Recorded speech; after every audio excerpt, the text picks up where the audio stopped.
ఎంత నిర్లక్ష్యం అంటే గిరిజనులు అంటే సింగరేణిలో గిరిజనులైనా ఆదివాసీలైనా సింగరేణిలో మనుగురు మైన్ ఎక్స్టెండ్ చేస్తూ పెద్దపల్లి అనేటటువంటి ఒక గుత్తికోయ తండా ఉంది. మొత్తంగా ఊరంతా తీసేశారు.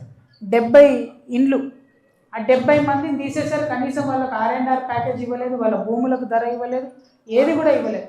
తీసి అవతల పడేశారు అంతే సింపుల్గా. ₹1,00,000 చేతిలో పెట్టి మీరు వెళ్ళిపోండి అన్నారు. ఎన్ని రోజులు ఉంటాయి ₹1,00,000? లెక్క ప్రకారం, రూల్ ప్రకారం సింగరేణిలో 1 ఇంచు జాగపోతే కూడా పర్మనెంట్ ఉద్యోగం ఇవ్వాలి. అసలు ఆ ఊసు లేదు. ఎందుకంటే ఆదివాసీలు కదా, గిరిజనులు కదా, వీళ్ళు ఏం అడుగుతారులే అని చెప్పి ఒక నిర్లక్ష్యం. సో ఈ జిల్లాలో నేను గమనించింది అయితే ఎక్కడా కూడా గిరిజనులకు సంబంధించి ప్రత్యేకమైనటువంటి శ్రద్ధ పెట్టడం కానీ, ఆలోచన చేయడం కానీ ప్రభుత్వం చేయడం లేదు. పైగా ఇదివరకు ఉన్నటువంటి వ్యవస్థలన్నీ కూడా ఒక్కొక్కటి నిర్వీర్యం చేస్తూ పోతున్నారు. మనుగూరులో మనం పెట్టుకున్నటువంటి ఏదైతే థర్మల్ పవర్ స్టేషన్ ఉందో కొత్తది పెట్టినటువంటిది, ఆ థర్మల్ పవర్ స్టేషన్లో కూడా భూమి పోయినటువంటి వారికి ఎంతోమందికి ఇంకా ఉద్యోగాలు రాకుండా ఆపడం జరిగింది.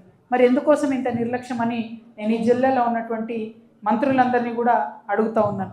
మనకు తెలుసు జల్ జమీన్ జంగల్ అనేటటువంటి నినాదంతో పోరాటం చేసినటువంటి ఆదివాసీ యోధుల కన్నటువంటి ఈ ఖమ్మం జిల్లాలో మరి ఆదివాసీలను కంప్లీట్గా పట్టించుకోకపోవడం అన్నది చాలా దారుణంగా ఉంది. కొత్తగా క్రియేట్ అయినటువంటి కొత్తగూడెం భద్రాద్రి జిల్లాలో ఆదివాసీల హక్కుల కోసం తెలంగాణ జాగృతి ముందుండి పోరాటం చేస్తుందని ఈ సందర్భంగా నేను తెలియజేస్తూ ఉన్నాను. ఇంకొక మాట గమనించాలి. అందరూ ఆదివాసీలు అనగానే, గిరిజనులు అనగానే వాళ్ళకేమైంది, రిజర్వేషన్ ఉంది కదా అంటారు. ఒక్కసారి నోటీస్ చేయండి.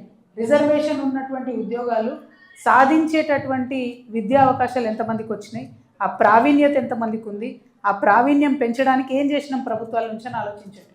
ఎక్కడ కూడా మనకు స్పెషల్గా కోచింగ్ సెంటర్స్ కనబడట్లేదు.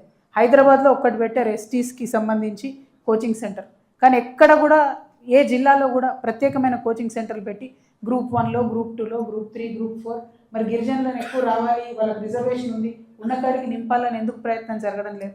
అదొక్కసారి దయచేసి మనందరం కూడా ఆలోచన చేయాల్సినటువంటి విషయం. మనం తప్పకుండా ఆలోచించాలి. ఇప్పుడు ద్రౌపది ముర్ము గారు కూడా సమ్మర్ హాలిడేకి అని చెప్పి వింటర్ హాలిడేకి అని హైదరాబాద్లో వచ్చారు.